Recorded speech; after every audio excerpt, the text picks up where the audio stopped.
All right, I want to take a few moments and look at something that we have in German called weak masculine nouns. Now, this isn't something that is frequent in German. This isn't something that I expect you at your level, at the level of beginning German speaker, to have a full grasp on. In fact, there are certain nouns that are weak masculine nouns that even I, after speaking 17 some odd years, still can't identify. However, it's something that I want you to be able to be familiar with. So, should you see it sometime in written text or hear it spoken, you'll know what's going on and won't be surprised and won't be confused. What I want to do in this presentation is sort of look at the concept of weak masculine nouns, starting in Old English. Actually, English is a Germanic language and also had weak masculine nouns. And then I'm going to follow this path, this concept, over into German and see that even though in English we've lost this, we used to have it, we lost this, it's still residual to some degree in the German language today. So, let's take a look at the Old English weak masculine noun. I'm going to look at Name, which is very similar to the Name or name that we have, that we use in German today. Now you notice that in the nominative case, Name doesn't have an ending. However, if we move from the nominative case into an accusative environment, I have a name, for instance, the noun takes an N ending. Now, this is something we've seen in our discussions of definite articles, as I'll show you in just a second. You'll recall that German nouns are masculine, feminine, or neuter, and that this gender is reflected in der, die, and das. We're going to be looking specifically at der nouns, since we are talking about masculine weak nouns. Now, the definite article der in the nominative case is uninflected. It's simply der. However, as we move this noun, or this definite article, from the nominative case into an accusative environment, you'll see that it picks up an N ending. Der goes to den. Now, this looks an awful lot like the change we just looked at in Old English, from Name, ending in an A, in the nominative case, to Naman, ending in an N in the accusative case. Now, this concept is important, because what we have right here now with definite articles is definite articles in German today show this change from a nominative to an accusative environment. It used to be, as we saw looking at Old English, that nouns also were inflected to show this change from a nominative to an accusative environment. And I find this interesting because in a way this is sort of like doing linguistic archaeology, going back in time and looking to see how languages develop and actually how languages are interconnected. So, definite articles today in German show this shift from nominative to accusative, from der to den. There are some residual effects, some sort of, I almost think of them as linguistic appendices that are left over from nouns that also were inflected. And let's take a look at name again. Der Name in the nominative case. Now notice that Name, again, as in Old English, in modern German, doesn't have an ending in the nominative case. However, as we move from the nominative case into the accusative case, we tack on N endings. Der goes to den, as we're already familiar with, and Name goes to Namen, also tacking on an N ending. So, let's take a look at this in a sentence. Das ist der Name. That is the name. We have der Name, nominative, because it's the subject of the sentence. The verb, third person singular, is a form of sein, a verb expressing being, condition. So there's no action in the sentence. Since there's no action, we're only talking about the subject. The subject will always be in the nominative case. Therefore, we have Name, but it's der Name. Der is the definite article reflecting this nominative environment. However, if I introduce another actor into the sentence, Ich habe den Namen. Now I'm talking about me, ich. First person, singular, personal pronoun, with a first person singular verb habe. I have. Well, what do I have? Something has to receive the action of being had. And this noun is going to be in the nominative case, is going to be in the accusative case. Therefore, der Name goes to den Namen. We have a shift from der definite article to den, but also we have a shift in a noun itself.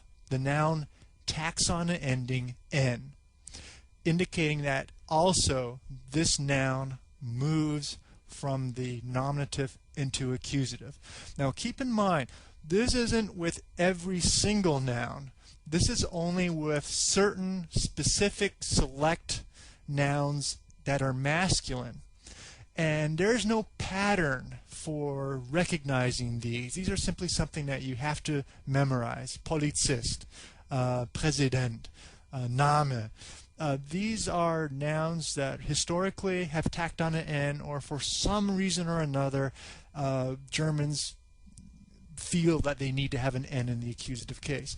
These aren't things that I expect you now to reproduce on your own, but I want you to recognize these if you see them, because we'll find out later that other cases, like the dative case, also tack N's on. And so I want you to be able to distinguish between accusative and dative. But that's something that we'll discuss further down the road. Welcome to 5-Minute German Grammar. Thank you for watching. This presentation will cover accusative prepositions. In a prior presentation, we learned how accusative prepositional phrases function and saw that there are 7 accusative prepositions in German: bis, durch, entlang, für, gegen, ohne, and This presentation will explain how to use these prepositions in a sentence. Bis can be used to express until, up to a certain point in time, or by a certain point in time. For example, Ich warte bis nächsten Freitag. I will wait until next Friday. The masculine accusative ending on the adjective shows that everything between the preposition and its object is in the accusative case. Bis, meaning as far as, is also used to express a distance up to a certain point. For example, Ich fahre bis Berlin. I am driving as far as Berlin. Here there are no adjectives in the phrase to take an accusative ending, although the entire phrase is still in the accusative case. Bis is often used in conjunction with another preposition, which will determine the case of the following object. As we have seen in an earlier presentation, durch means through, as in Ich gehe durch den Wald. I go through the forest. Again, the masculine accusative ending on the definite article reveals that everything between the preposition and its object is in the accusative case. Entlang, meaning down or along, is an unusual preposition in that it comes after its object. For example, Ich gehe die Straße entlang. I'm going down the street, or I'm going along the street. In some dialects, you may see this preposition with a dative object, or used in conjunction with a dative two-way preposition. We will discuss two-way prepositions in a later presentation. The preposition für has the same meaning as English for, as you see in the sentence. Ich kaufe das für meinen Vater. I buy that for my father. I have marked the masculine accusative ending to show you that everything in the prepositional phrase is in the accusative case. Für can also be used to express a duration of time, but only when the verb functions independently of the time element. For example, ich fahre für 3 Tage nach Berlin. I am traveling to Berlin for 3 days.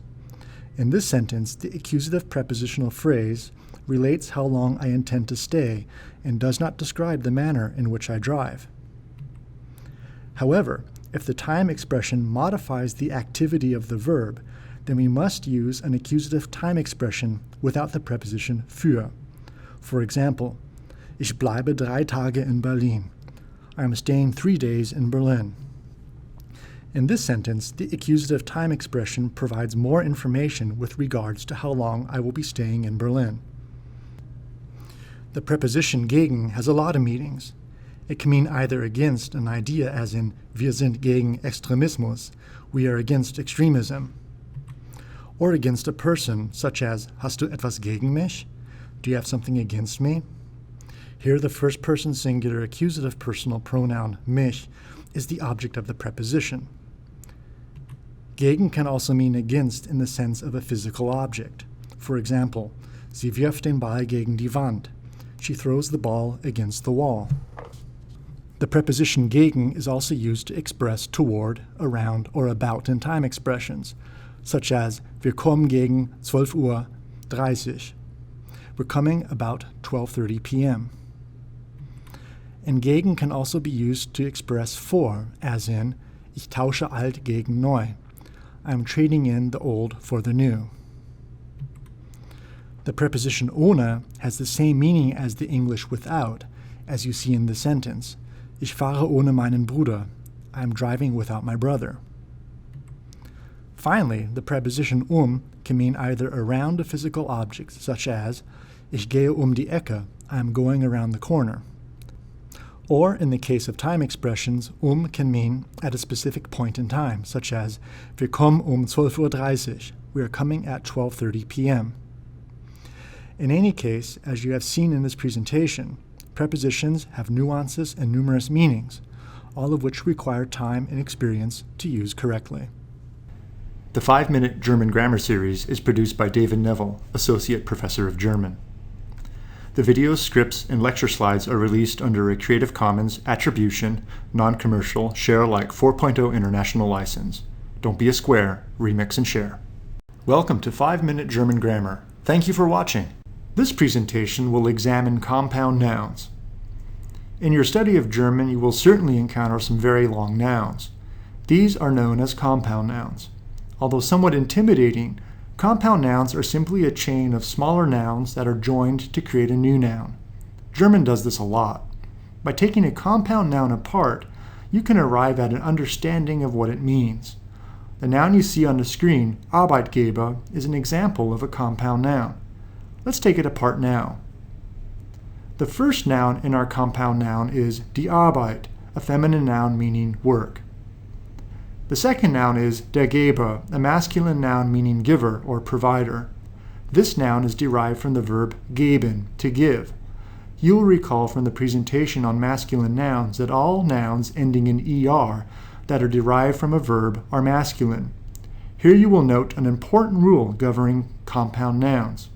The final noun in the chain will determine the gender of the compound noun. By putting these two nouns together, meaning work and provider, we can come up with the definition of the noun, which is employer. Let's add yet another noun to our chain. The third noun is die Bewertung, a feminine noun meaning evaluation. You will recall from the presentation on feminine nouns that all nouns ending in ung are feminine. Since this is the last noun in the chain, the gender for the compound noun is feminine. By putting these three nouns together, work, provider, and evaluation, we can come up with the definition of the noun, which is employer evaluation. Compound nouns are often joined by a connecting element. These elements are either the plural ending of the prior noun in the chain, an e, en, or n, or a genitive case ending, a s or es. We will look at both these grammar topics in greater detail in later presentations. For now, it is important to note that there are no rules for determining when you use a connecting element. The plural ending "e" here connects der Tag, de, and das Buch, book, creating the compound noun das Tagebuch, a journal.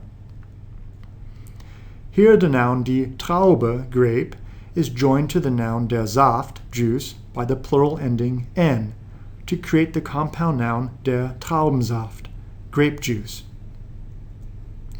In this slide, the noun der Tag, day, is joined to the noun der Ablauf, routine, by the genitive ending es to create the compound noun der Tagesablauf, the daily routine.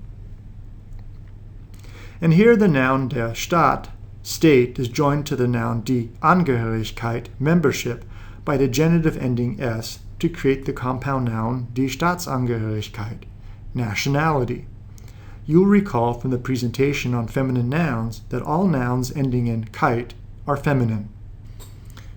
Finally, it is important to note that other elements besides nouns, such as adjectives, adverbs, verbs, and prepositions, can be used to form compound nouns. The final element in a compound noun, however, must be a noun. The compound noun you see on the screen, das Zwischenergebnis, interim result, is comprised of the two-way preposition zwischen, between, and the neuter noun das Ergebnis, result. The 5-minute German grammar series is produced by David Neville, Associate Professor of German. The videos, scripts, and lecture slides are released under a Creative Commons Attribution, Non-Commercial, Share Alike 4.0 International License. Don't be a square, remix and share. All right, I'm going to take a look at personal pronouns in this presentation.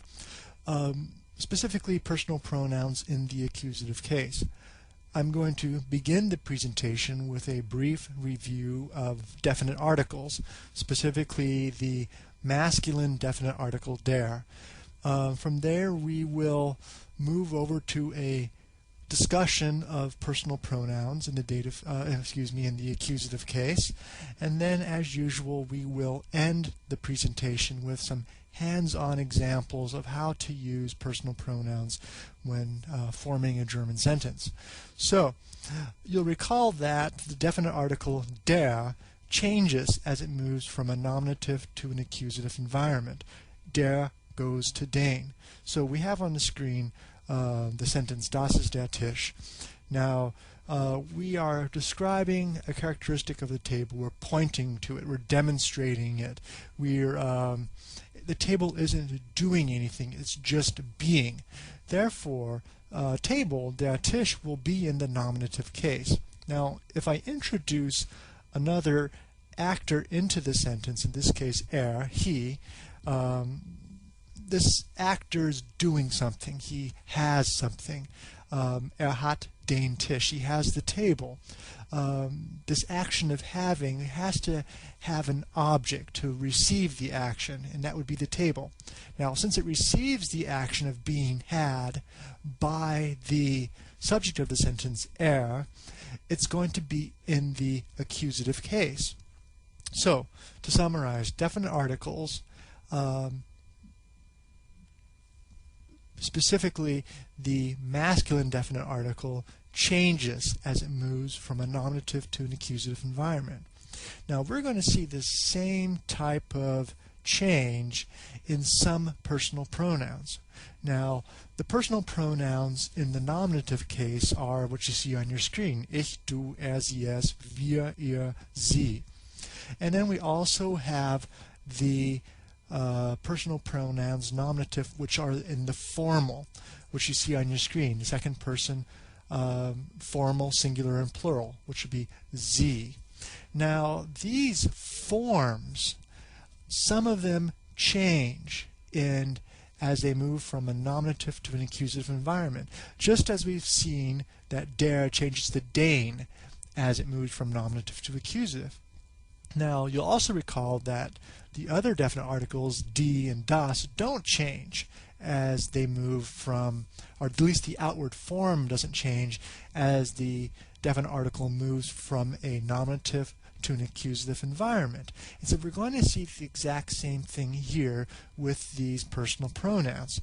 you see on the screen that the personal pronouns in the red boxes change as they move from a nominative to an accusative environment. So ich becomes mich, du becomes dich, he in the third person singular becomes ihn. Sie and es, however, she and it remain the same. In the plural column, wir becomes uns, ihr becomes euch, and the third person plural, sie or they, remains the same. Now, if we look at the formal forms of the personal pronoun, they both remain the same, singular and plural, sie in nominative and sie in accusative. Now, these charts are useful to memorize. In fact, this is about the only way you're going to get this into your mind, is to memorize them.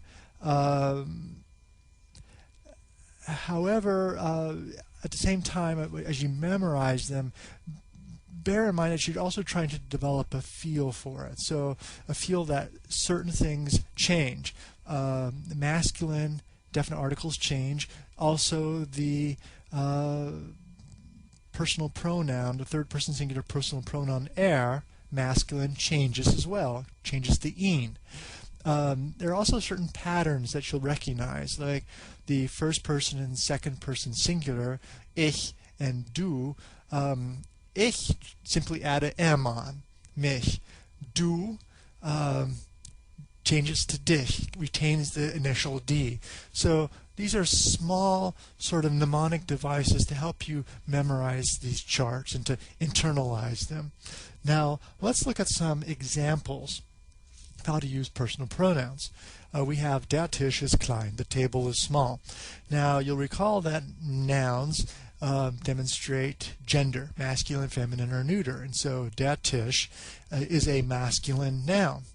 So we could replace der Tisch with a personal pronoun, which in the case would be, since we're talking about a quality of the table, is going to be a nominative personal pronoun, Er is klein.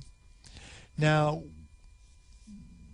these last two slides were only in the nominative. We also can use personal pronouns in an accusative environment. So, for example, ich sehe den Tisch. I see the table. Now, ich, am the subject of the sentence. I'm doing something. I'm looking. Something has to receive the action of me looking at it, and that would be der table. Now, since it receives the action, it's going to move from a nominative to an accusative environment. Therefore, I'm going to use den Tisch. Now, I could also substitute this masculine singular accusative noun with the appropriate personal pronoun. Ich sehe den Tisch changes to ich sehe ihn.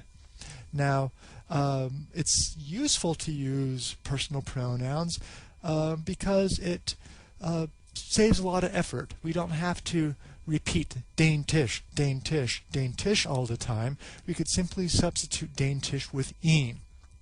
This is especially useful or frequently done when a context has already been established. So if I know I'm talking about the table already, I don't need to constantly remind my conversational partner that I'm still talking about the table by referring to it.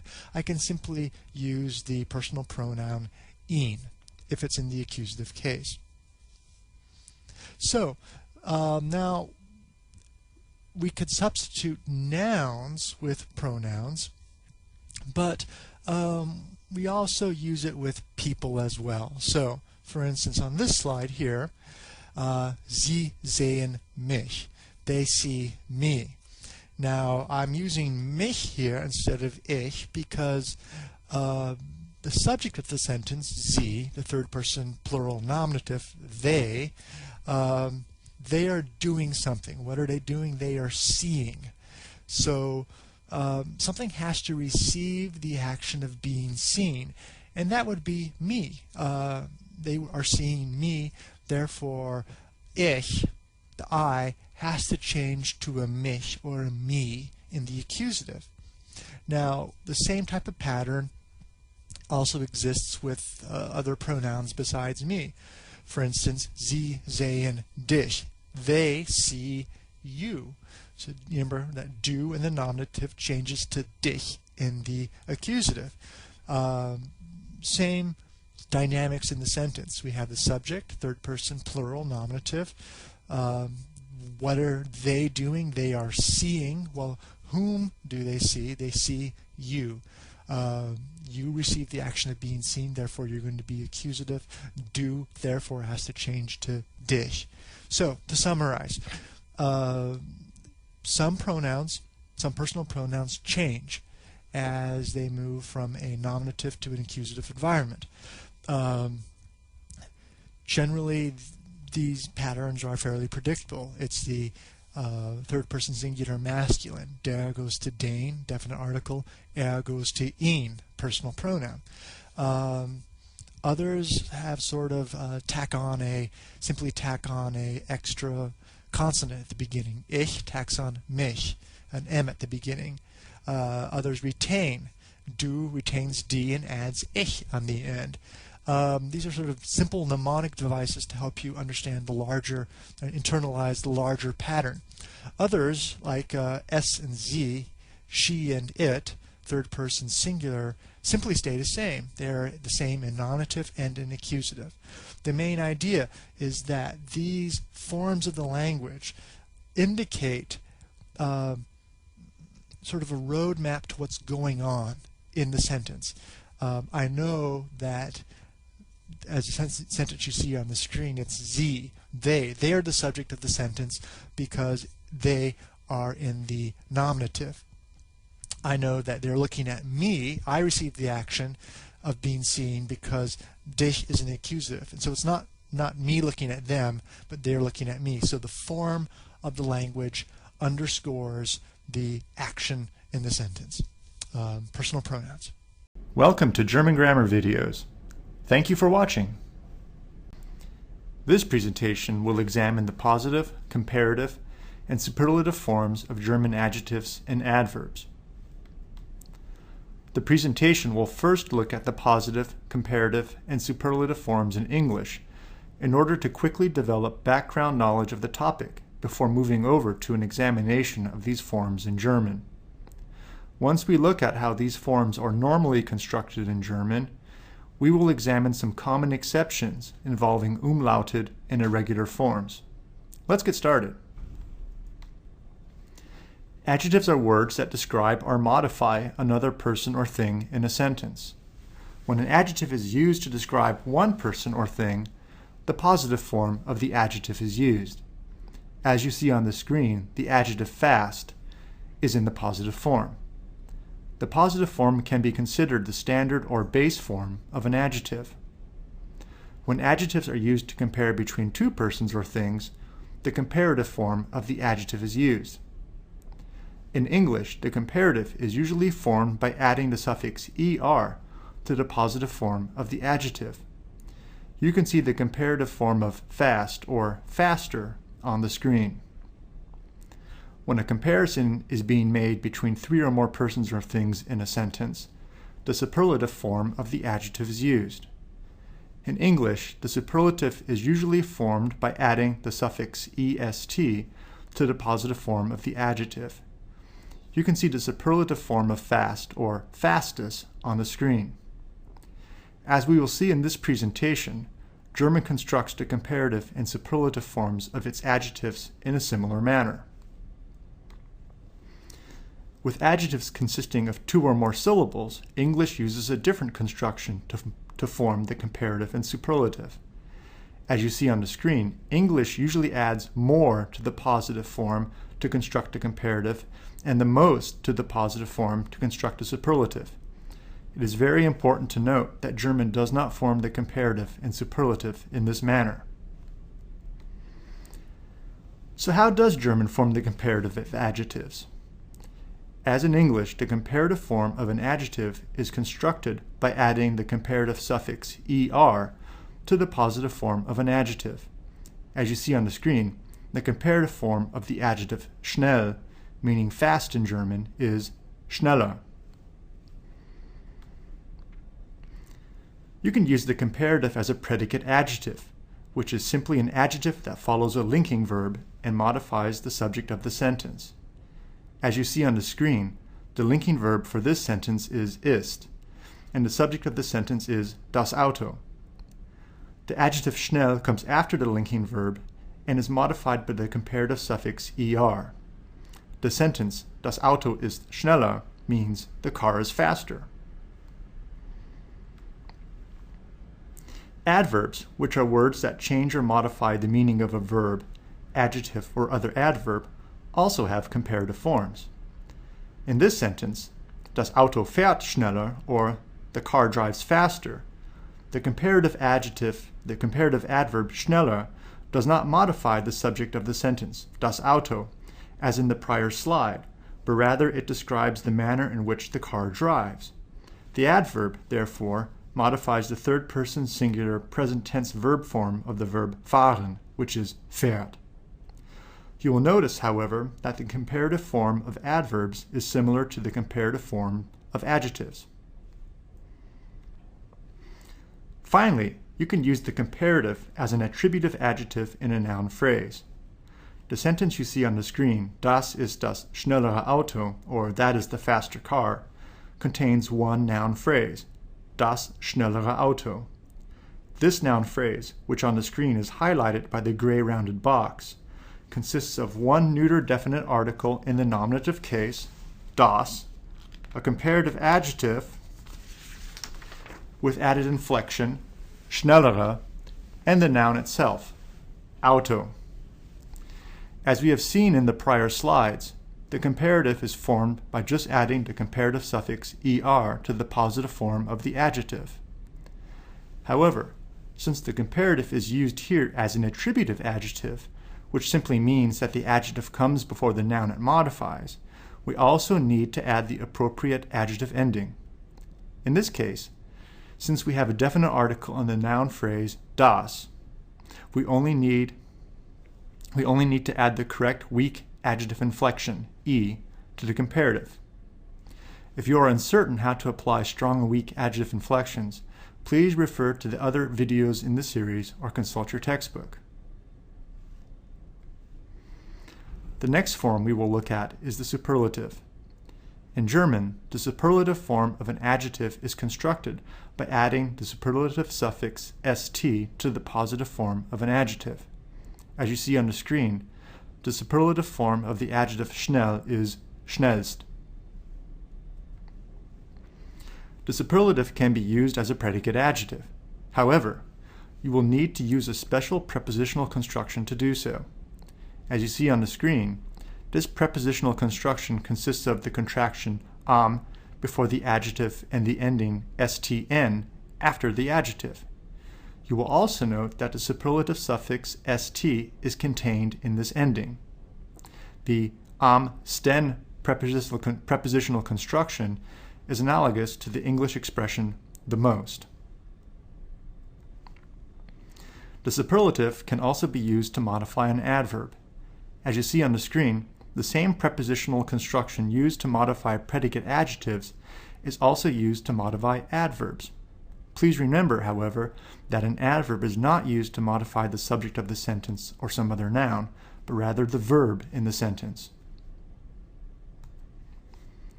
Superlatives can also function as an attributive adjective in a noun phrase. The sentence you see on the screen, das ist das schnellste Auto, contains one noun phrase, das schnellste Auto. This noun phrase, which on the screen is highlighted by the gray rounded box, consists of one neuter definite article in the nominative case, das, a superlative adjective with added inflection, schnellste, and the noun itself, Auto. As we have seen in the prior slides, the superlative is formed by just adding the superlative suffix st to the positive form of the adjective. However, since the superlative is used here as an attributive adjective, we also need to add the appropriate adjective ending. In this case, since we have a definite article in the noun phrase, das, we only need to add the correct weak adjective inflection, e, to the comparative. Finally, there are some important exceptions to the manner in which we form the comparative and superlative forms of adjectives and adverbs. the adjective you see on the screen, teuer, which means expensive in German, ends with an er in the positive form. When we construct a comparative form, therefore, we need to drop the e from this ending. The same holds true for adjectives ending in el, such as dunkel, meaning dark. You can see examples of both adjectives on the screen and how the e is dropped from the er and el endings in the comparative. You will note, however, that the e is added back in the superlative form. If an adjective or adverb is monosyllabic, which simply means that it only has one syllable, and also ends in a d, a t, an s, an sz, a z, or sch, we need to insert an e between the adjective and its superlative suffix when forming the superlative. As you see on the screen, the adjective laut, or loud in English, adds an e before the superlative suffix. This serves to make the superlative more pronounceable. A small number of monosyllabic adjectives and adverbs add an umlaut to their comparative and superlative forms. As you see on the screen, the adjective alt, or old in English, adds an umlaut in the comparative and superlative. Not all adjectives and adverbs do this, however, so please consult your textbook or conduct a web search to locate a complete list of those that take an umlaut. Additionally, you will note that the adjective ends in a t, so an e must be inserted between the adjective and its superlative suffix. Finally, some adjectives and adverbs have an irregular or completely different comparative form, such as the adjective hoch, meaning high or tall in English. In this case, we add an umlaut to the vowel in the comparative and change the double consonant ch to a more pronounceable h. The resulting comparative adjective, meaning taller or higher in English, is pronounced höher. Other adjectives and adverbs have totally different comparative and superlative forms, such as the adjective gut, meaning good in English. And, as in English, the comparative besser and the superlative best look nothing like their positive form. Adjective and adverbs that have irregular or completely different forms in the comparative and superlative simply need to be memorized. You can find a list of these adjectives and adverbs in your textbook or after conducting a web search. And that concludes this presentation on the positive, comparative, and superlative forms of German adjectives and adverbs. German grammar videos are produced by David Neville, Associate Professor of German. The videos, scripts, and lecture slides are released under a Creative Commons Attribution, Non-Commercial, Share-alike 4.0 International License. Don't be a square, remix and share. Welcome to German Grammar Videos. Thank you for watching. This presentation will examine German relative pronouns and clauses. The presentation will first introduce the concept of relative pronouns and clauses in English before moving over to a discussion of this grammar topic in German. We will see that relative pronouns derive their gender and number from their antecedent in the main clause, but that their case is determined by their function in the relative clause.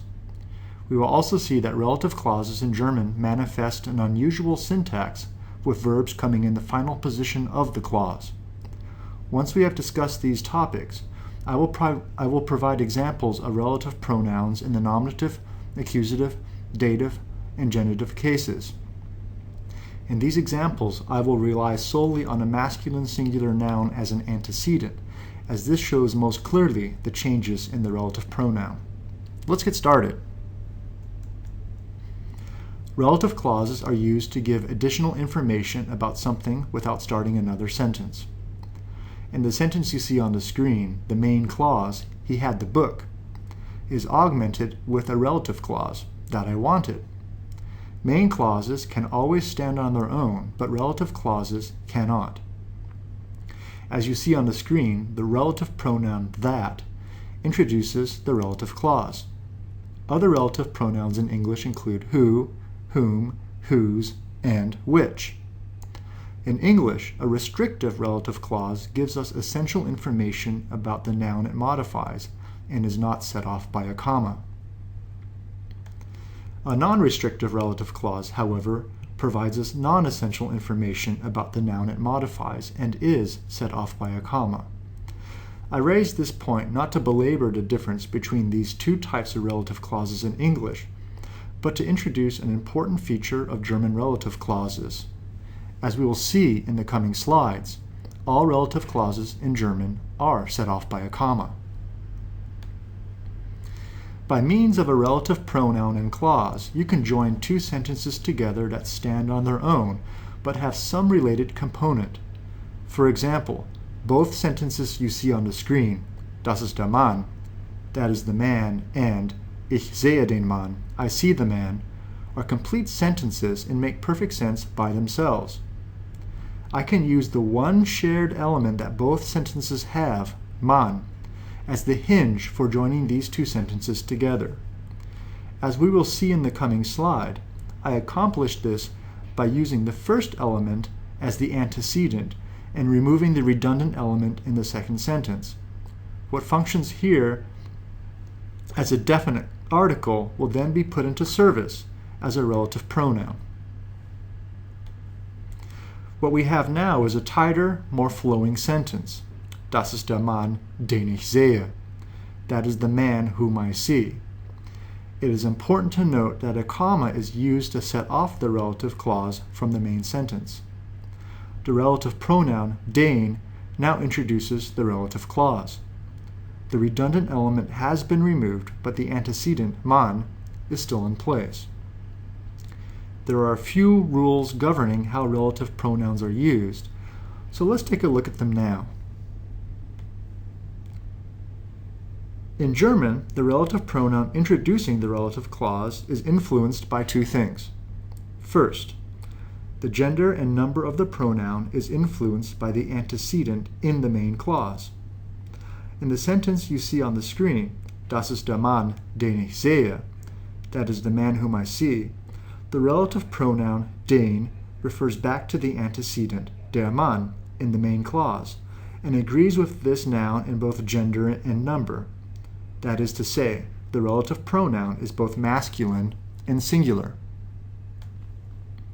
Second, the case of the relative pronoun is determined by the function of the pronoun in the relative clause. In the sentence you see on the screen, the relative pronoun den is the direct object of the first person singular verb sehe, see.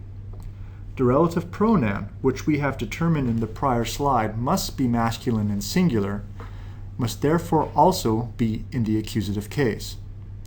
Although it may be difficult at times to divide your attention between the main and relative clauses to determine the number, gender, and case of the relative pronoun, your ability to do so will increase with practice. The main thing is not to give up and to keep trying. Finally, there are a few important syntactical features of relative clauses that need to be addressed. First, it is important to place the relative pronoun and clause as close as possible to the antecedent that they modify. In the sentence you see on the screen, the relative clause comes right after the noun, Mann.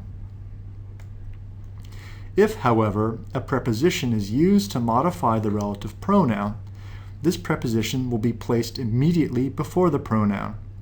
In the sentence you see on the screen, das ist der Mann, für den ich arbeite, that is the man for whom I work, the accusative preposition für comes before the accusative masculine relative pronoun den.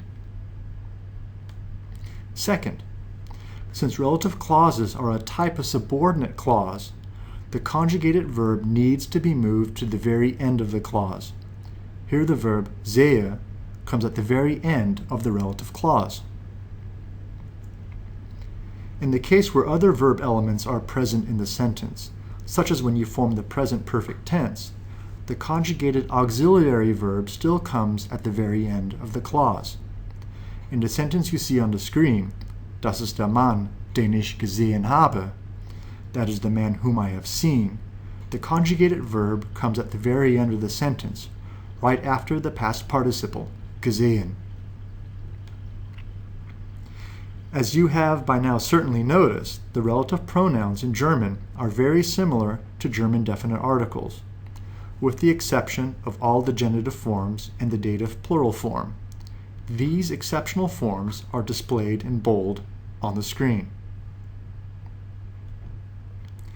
Now that I have explained the concept of relative clauses and pronouns, let's move on to examples of how to use them. As I mentioned earlier, I will provide examples of relative clauses in the nominative, accusative, dative, and genitive cases. In these examples, I will rely solely on a masculine singular noun, der Mann, as an antecedent, as this shows most clearly the changes in the relative pronoun. In the sentence here, das ist der Mann, der freundlich ist, that is the man who is friendly, the masculine singular relative pronoun der is in the nominative case as it acts as the subject of the relative clause and provides us more information about personal characteristics of the antecedent. You'll recall from prior presentations that when the main verb of a sentence is sein, to be, you will use the nominative for both the subject and any predicate elements. In the sentence you see here, das ist der Mann, den wir besuchen, that is the man whom we visit, the relative pronoun is in the accusative case. The reason for this is that the pronoun is the direct object of the verb besuchen, visit, and receives the action of this verb. In this slide, you can see clearly that the gender and the number of the relative pronoun, masculine singular, is determined by the antecedent, but that the case, accusative, is determined by the function of the pronoun in the relative clause. In the sentence you see here, das ist der Mann, dem wir helfen, that is the man whom we help, the relative pronoun is in the dative case. The reason for this is that the pronoun is the indirect object of the verb helfen, to help. You will recall that some verbs in German, such as helfen, take an indirect object instead of a direct object, in that the indirect object describes to whom or for whom the action of the verb is performed. To help you understand this concept better, it is perhaps a good idea to translate the sentence in this manner. That is the man to whom we give help. Again, you will see that the gender and the number of the relative pronoun, masculine singular, is determined by the antecedent, but that the case, dative, is determined by the function of the pronoun in the relative clause. We can also have a relative pronoun as the object of a dative preposition, as you see here on the screen. In this sentence, das ist der Mann, mit dem wir reden, that is the man with whom we talk, the dative preposition is placed before the relative pronoun. The final case we will examine here, the genitive, is a bit more complicated. Characteristic of a genitive relative clause is the inclusion of a second subject in the relative clause. In the sentence you see on the screen, das ist der Mann, dessen Auto hier ist, that is the man whose car is here, the neuter nominative noun, das Auto, is the actual subject of the clause. Although the relative pronoun dessen does indeed refer back to the antecedent in the primary clause, it is the concept of ownership or possession expressed in the pronoun that actually allows us to combine the clauses. This idea of ownership or possession expressed in a genitive relative pronoun can perhaps be better seen if we use two sentences instead of one. Here the concept of ownership is more visible in the personal possessive pronoun sein, his. The two sentences here express the same idea presented in the sentence on the prior slide. The use of a relative pronoun, however, creates a tighter, more flowing single sentence. And that concludes this presentation on German relative pronouns and clauses. The German Grammar video series is produced by David Neville, Associate Professor of German. The videos, scripts, and lecture slides are released under a Creative Commons Attribution, Non-Commercial, Share Alike 4.0 International License. Don't be a square, remix and share. In this presentation, I'm going to take a look at strong and irregular verbs in German. I'm going to begin the presentation with a review of the weak verb conjugation form. You'll recall that we use a three-step program or pattern to conjugate weak verbs. From there, I'm going to take a look at strong verbs and see that they essentially follow the pattern that we've established in steps 1 and 2, but vary dramatically in the third step. From there, I want to have a historical side trip to Old English to show you that the same pattern of strong verb conjugation also existed in English, but historically, several hundred years ago, and that we no longer have that similar pattern today. From there, I want to conclude the presentation with a review of irregular verbs. We'll see that irregular verbs are similar to the strong verbs in that they change generally in the second and third person singular. However, they also vary dramatically in other ways. Therefore, they actually manifest some characteristics of weak verbs, but also of strong verbs, and therefore they're going to be called irregular. So, what we have on our screen, the verb spielen, to play, is a basic German regular or weak verb. The first step shows the infinitive verb form spielen. This is what you would see in a dictionary. Now, to conjugate the verb, we simply, as we see in step 2, remove the infinitive ending to reveal the verb stem. Now, in the third step, we take that verb stem and we tack on the appropriate verb ending based on the subject of the verb. So we have, for instance, in the first person singular, ich spiele, second person, du spielst, third person, spielt. In the plural, we have in the first person, wir spielen, second person, ihr spielt, third person, sie spielen. Now, strong verb conjugation is essentially the same in the first and second steps. We have the infinitive verb form of fahren, or to drive, and in the second step we take that infinitive form and remove the infinitive ending en. This leaves us with the verb stem fahren. Now, in the third step, things change slightly. We still tack on the appropriate endings. However, you'll notice that in the second and third person, there's a change in the quality of the verb stem. So, in the first person singular, ich fahre, and all of the plurals, fahren, fahrt, and fahren, we have the a that is the same.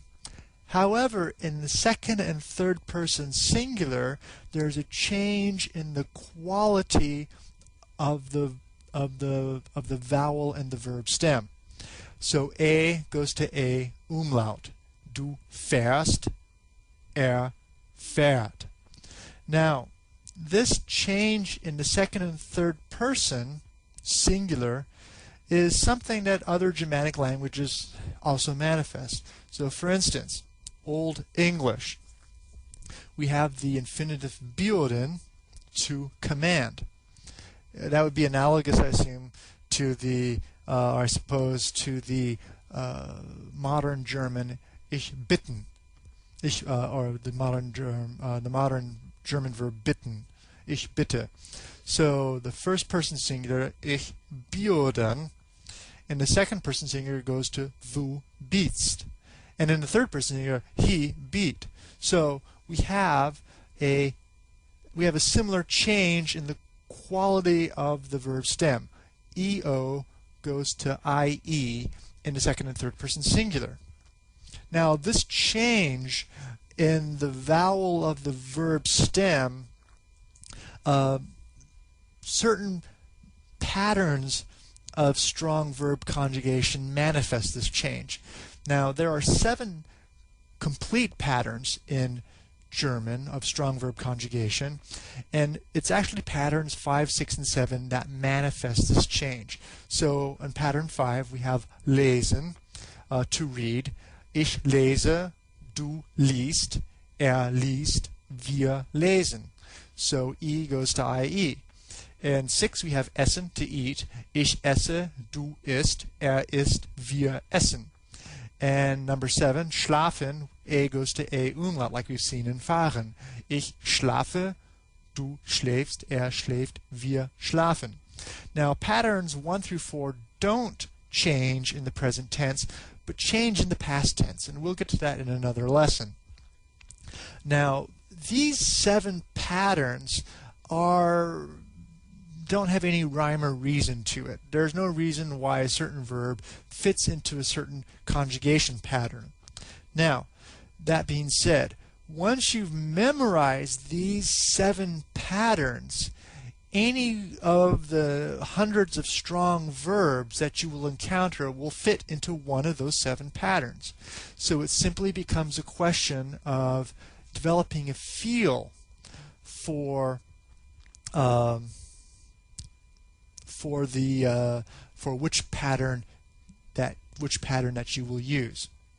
So, for instance, essen, the 6th pattern. Ich esse, du isst. Fressen, fressen, friss. It simply becomes second nature, a reflex. You know the strong verb, and then based on your feel for the language, you can plug it into the appropriate strong verb conjugation pattern. Therefore, it's important to memorize those strong verbs. Now, let's take a look at irregular verbs. Now, irregular verbs, for instance, haben, to have, manifests the same change in the second and third person singular. Something's different. However, you'll see here that it's not a question of the quality of the verb stem. A is still an A. However, there is other general weirdness that takes place in the second and third person singular. Here, it's the verb stem isn't complete. The B is removed. So, ich habe, du hast, hat. This is something that simply has to be memorized. And again, with werden, or to become. Ich werde, du wirst, wird. Now, we have a change in the quality of the verb, the quality of the vowel in the verb stem. E goes to I. So that's similar to what we've seen in the strong verbs. However, in the second person singular, we remove a D completely from the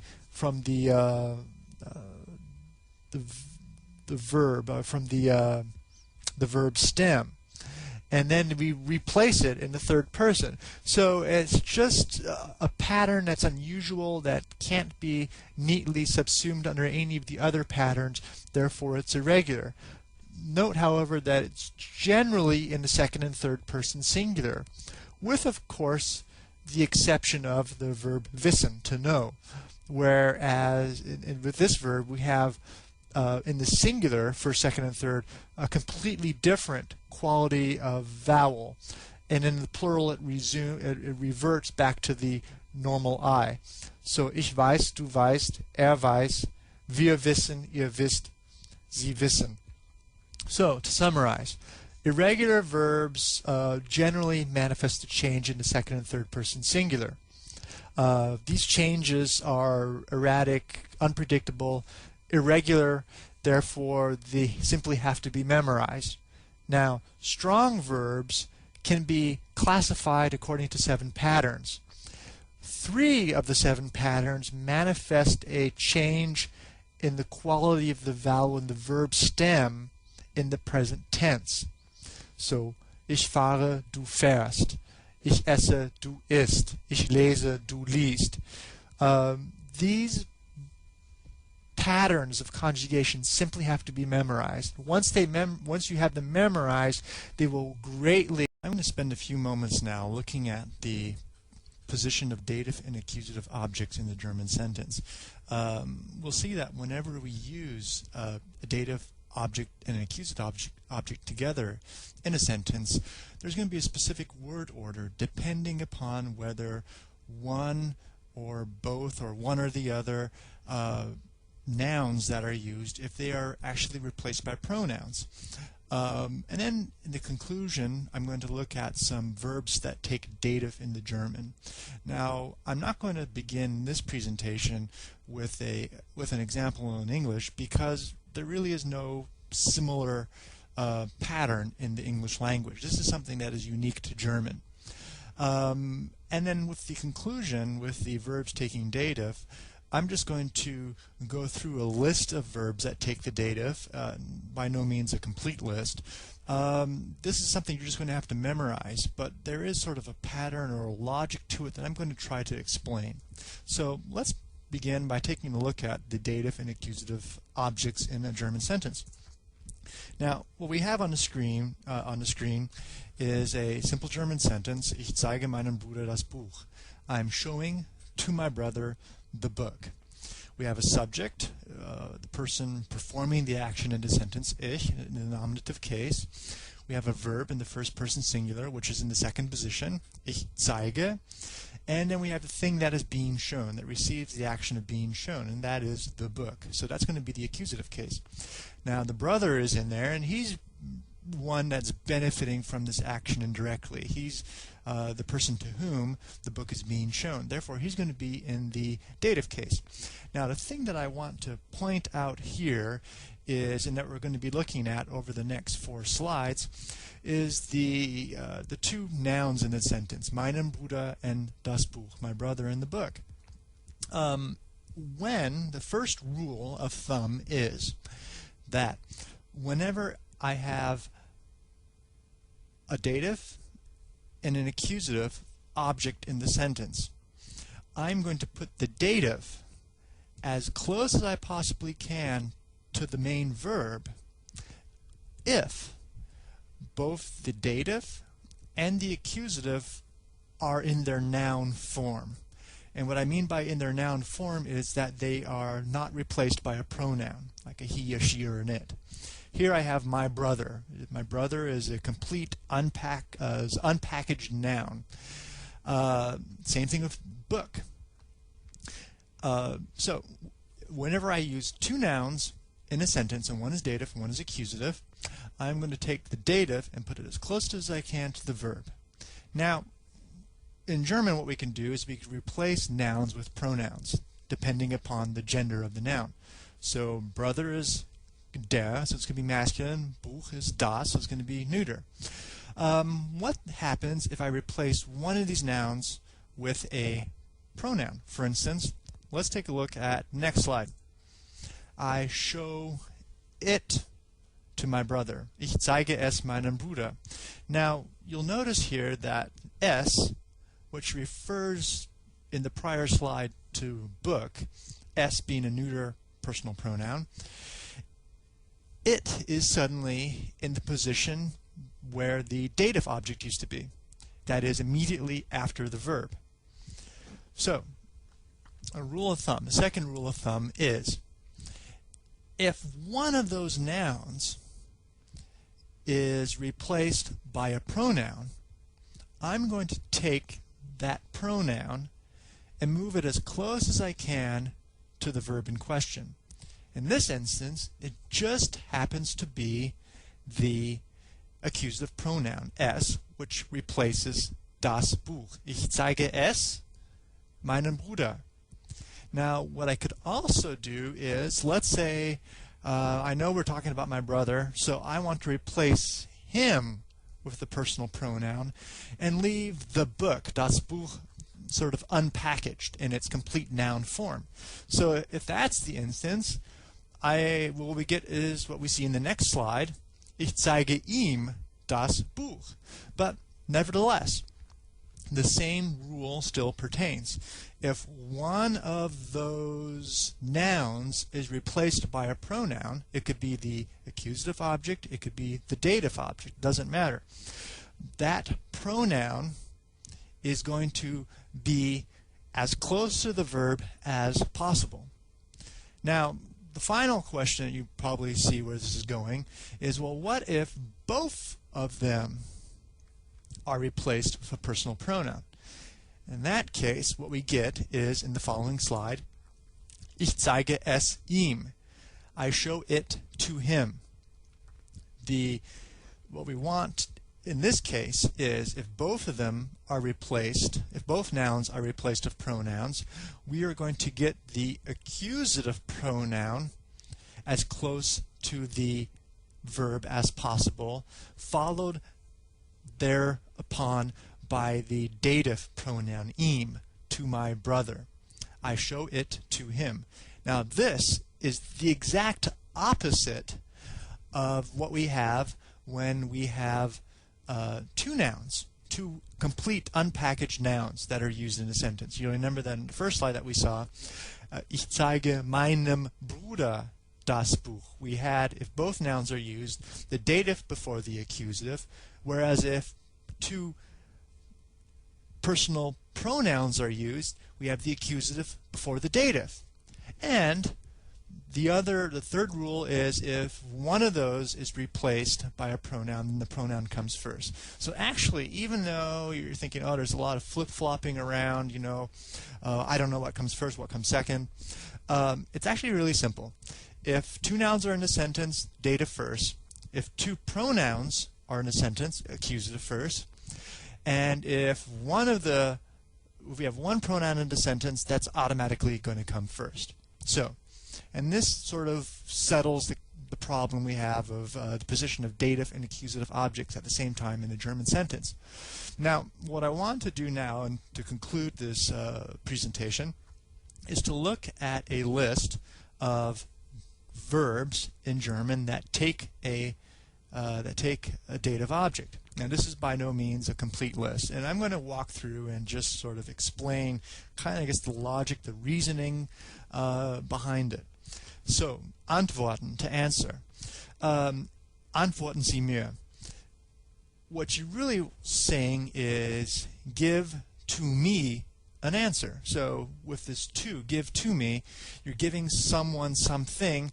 This automatically requires a direct object and indirect object, a dative and accusative. Same thing with danken, to thank. Ich danke dir. I give thanks to you. Next one, fehlen, to be missing, is maybe a little more of a stretch, but it still works. Was fehlt dir? What's missing to you? Or what's, with regard to you, what is missing? Folgen, to follow. Bitte folgen Sie mir. Please follow me. Maybe a little bit more of a stretch. To follow, to give follow to give chase to. Next one, gefallen, to please, to satisfy. Dein Hemd gefällt mir. Your shirt is pleasing to me. The next one, gehören, to belong. Das Buch gehört mir. The book belongs to me. Glauben, to believe. Glaubt mir nicht. He doesn't believe me. He gives no belief to me. He gives me no credence. Helfe, helfen, to help. Ich kann dir leider nicht helfen. I can't unfortunately help you. I can give no help to you.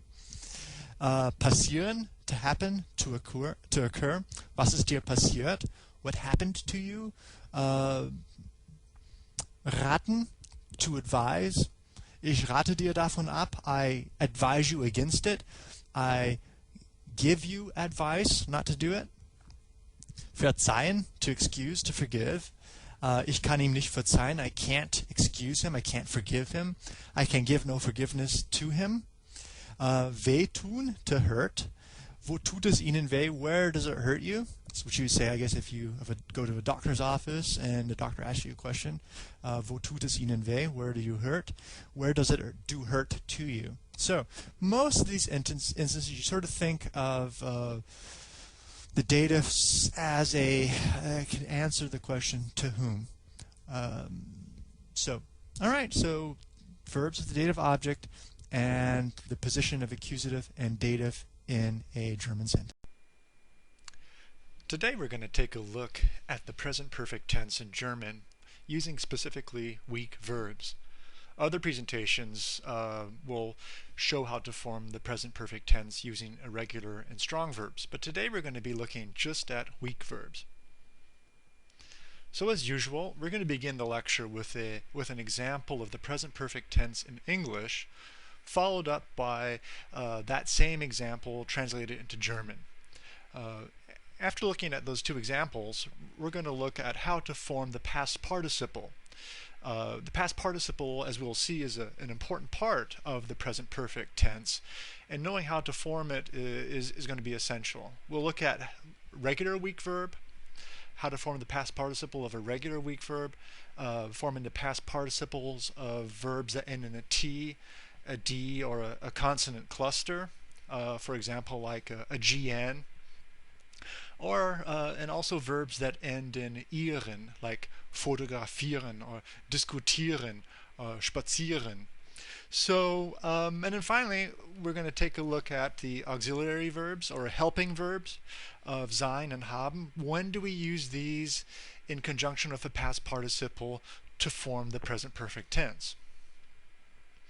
So what is the present perfect tense? Let's take a look first, however, at the present tense in English. I hear the man. We have subject-verb agreement, the subject, first person singular personal pronoun I, and I hear, first person singular present tense form of the verb. It reports on an action that's happening now in the present moment. However, we can make a present perfect tense by changing here to the past participle heard and having a first person singular present auxiliary verb or helping verb have. So what's important is the present perfect tense is essentially a two verb construction. We have the past participle and we have a helping verb. Which is some form of, in English, to have. We'll see in a second that, we'll see in a second that German forms the present perfect tense in essentially the same way. So what does the present perfect tense actually do? It's, if we think of it, sort of a continuum between the present moment and events that happened in the past. The present perfect tense is sort of one step into the past. Other tenses, like the past perfect tense, which we'll examine in another presentation at a future date, it will be two steps into the past. But the present perfect tense is something that happens in the past, has happened in the past, and the action has been completed. It's done, or as the name suggests, it's been perfected. The action doesn't really, I guess, continue over into the present moment. So let's take a look at now in German. Ich höre den Mann. I hear the man. We have, again, a first person singular present tense form of the verb, hören, and we have subject-verb agreement between the first person singular personal pronoun ich.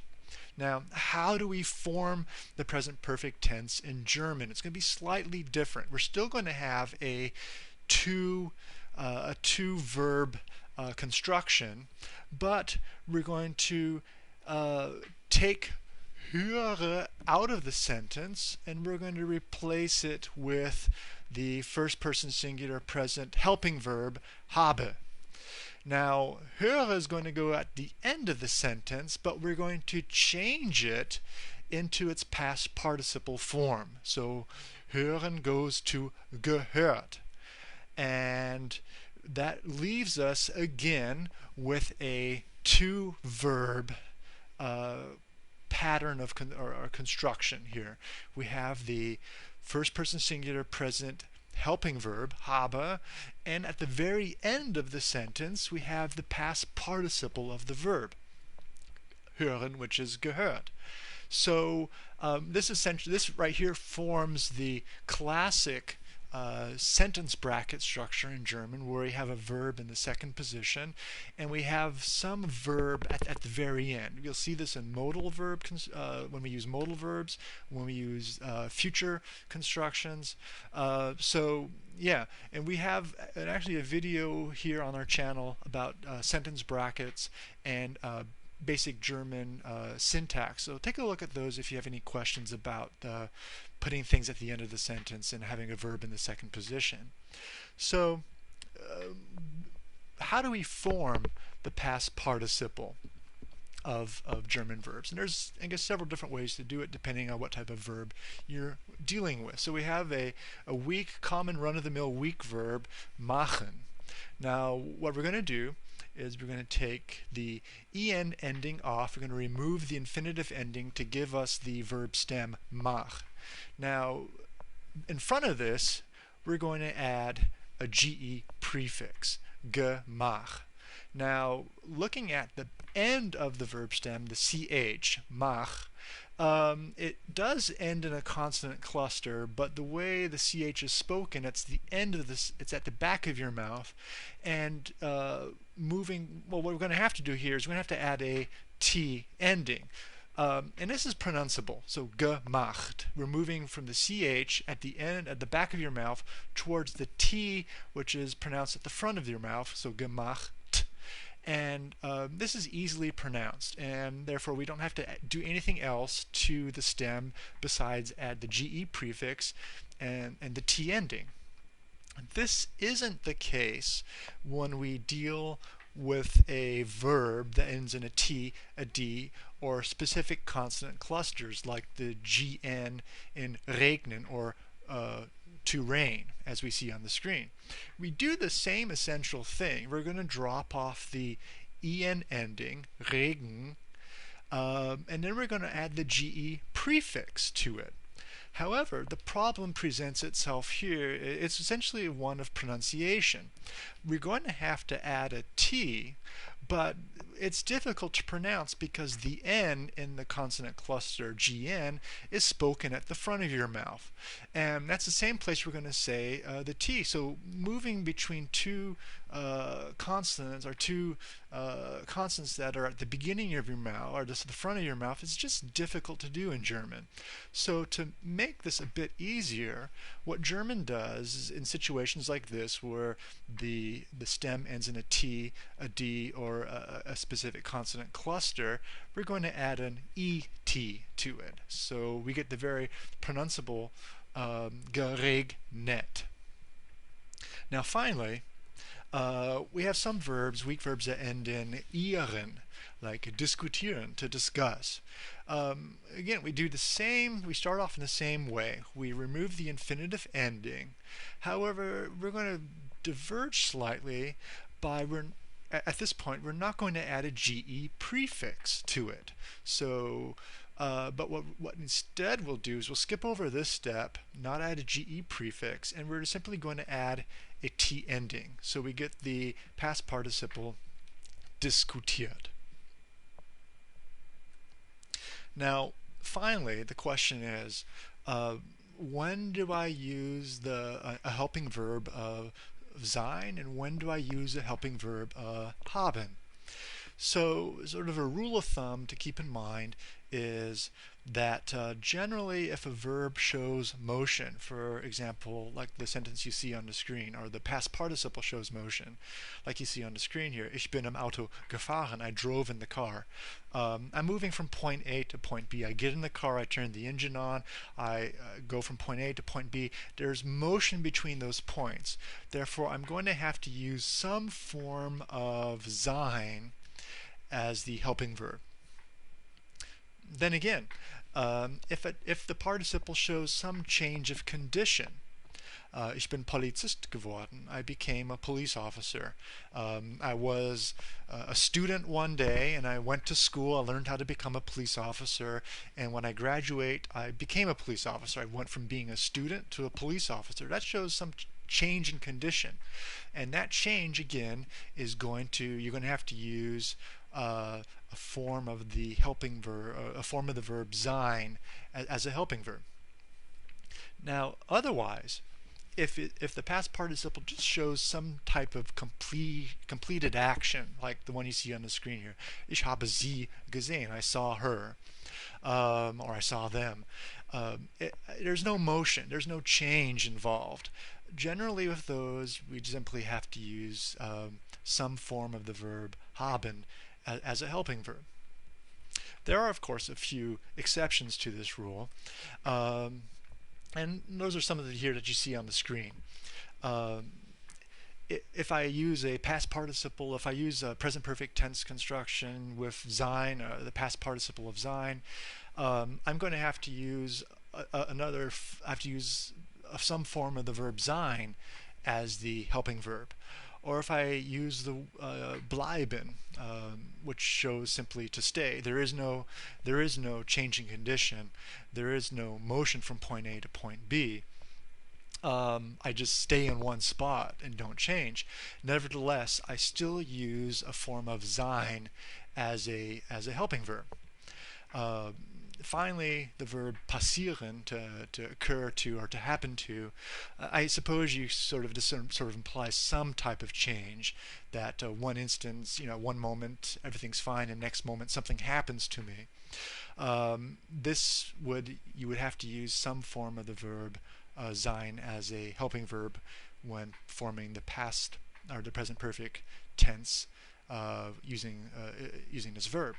So anyways, that's essentially a brief overview of the present perfect tense in German. In other videos, we'll take a look at how we use irregular and strong verbs to form this construction. This is the present perfect tense.